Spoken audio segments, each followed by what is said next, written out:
Hey everyone, welcome back to Kickstands Up Radio. Today we're diving into a topic that hits home for a lot of us in the motorcycle community.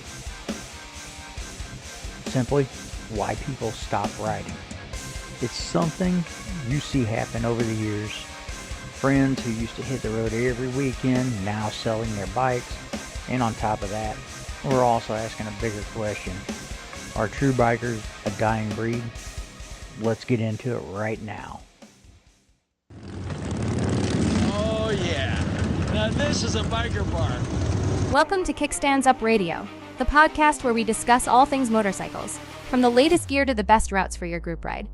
Here's your host, the Harley Hooligan, Rebel Rider Tony P, and he's here to rev up your engines and tickle your funny bone.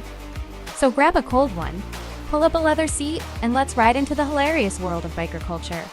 Just remember, if you're not living on the edge, you're taking up too much room in the garage. Excuse me, I'd like to ask you a few questions. Gentlemen, let's broaden our minds. So let's start with the most common reason that people stop riding. Number one, health and safety. As much as we'd love to ride forever, age, health, or an accident can pull us off the bike. Take the story of a buddy I know. He rode his whole life, but after a few surgeries and a scare on the highway, he decided it was time to hang up his helmet. It's a tough call for anyone, but sometimes the body just says enough. One listener shared his story with me. After a crash, his family was constantly worried, and he didn't want to keep putting them through that, so he switched from 2 wheels to 4. He went from the bike to the cage. It's one of the hardest decisions for any rider. Another big reason people stop riding is finances. Listen, bikes aren't cheap to maintain. We all know this. Insurance, gear, and repair costs, they add up.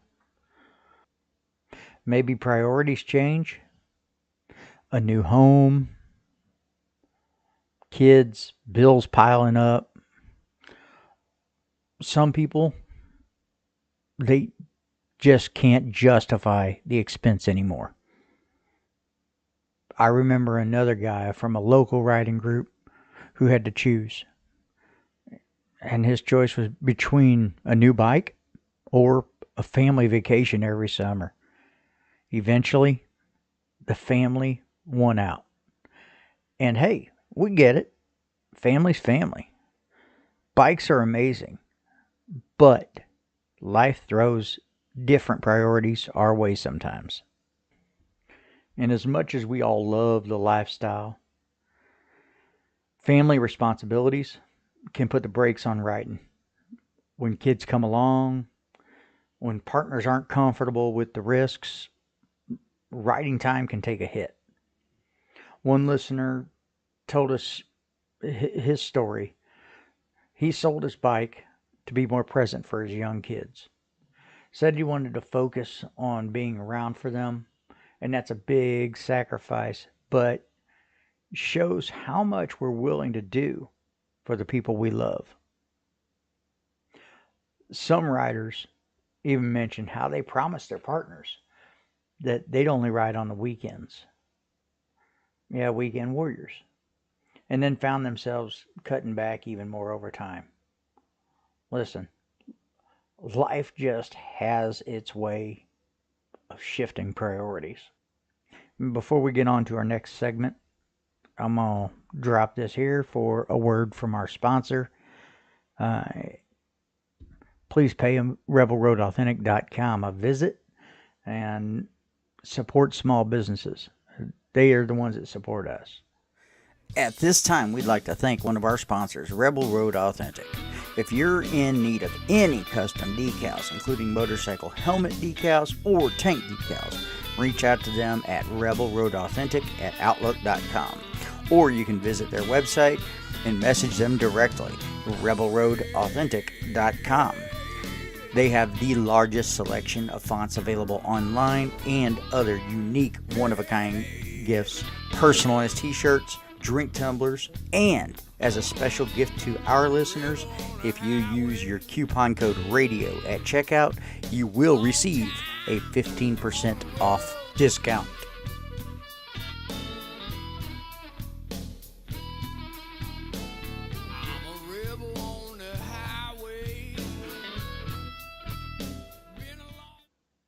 I want to ask, and I'd love your input.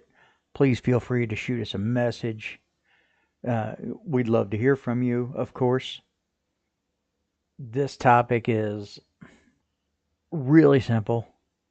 So let's tackle that bigger question. Are true bikers a dying breed? Some say that today's biker culture has changed. There are more weekend warriors than everyday riders. We see more riders who buy the gear but only go out on sunny days. Does that make them any less of a biker? Give me your answers. It's something we're curious to hear about from you, our listeners.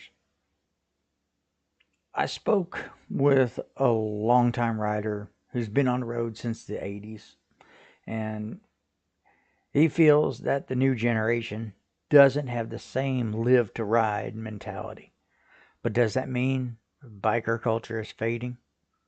Maybe it's just evolving. You know, like I said, we'd love to hear from you guys. Why do you think some people stop riding? And are true bikers would love to hear from you guys. Why do you think some people stop riding? Are true bikers really a dying breed? Or are we just seeing a shift in the culture? I want to dive into an issue that's getting a lot of attention lately. Young sport bike riders and their higher accident rates. Why is it that we're losing more young riders on sport bikes? A lot of people, they're going to blame the speed of the bikes. And it's true. Sport bikes, they're built for performance, often packing way more power than some of these riders can handle safely. So, is it the bike itself, the feeling of being unstoppable, or just inexperience?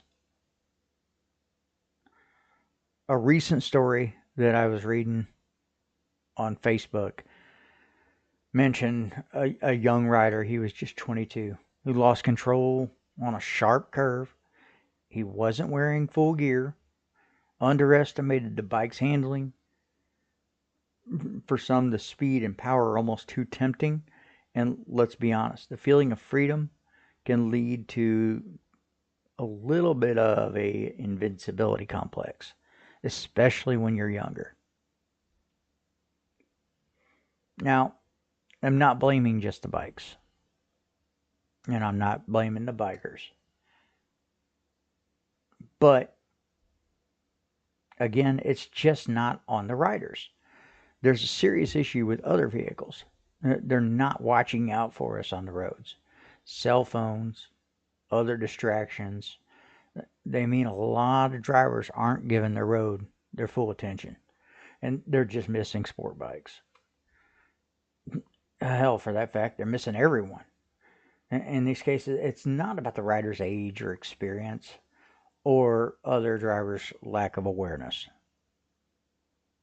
So, what are the actual numbers? I pulled some stats to get a little bit clearer picture of how sport bike riders fare compared to those on standard cruisers or interstate bikes. We know speed is often a factor with sport bikes, but how much of the issue comes down to the bike itself versus what's going on around them? I did search a few different sites to be able to get some stats for all of our listeners here. And the high fatality rate among young sport bike riders is very concerning. Several factors contributing to these accidents. Sport bikes, they tend to have that high performance engine, often capable of speeds that many young less experienced riders may not be fully prepared to handle. This combination of high speed potential and adrenaline seeking can lead to overconfidence and risky behavior. Additionally, inexperience does contribute significantly.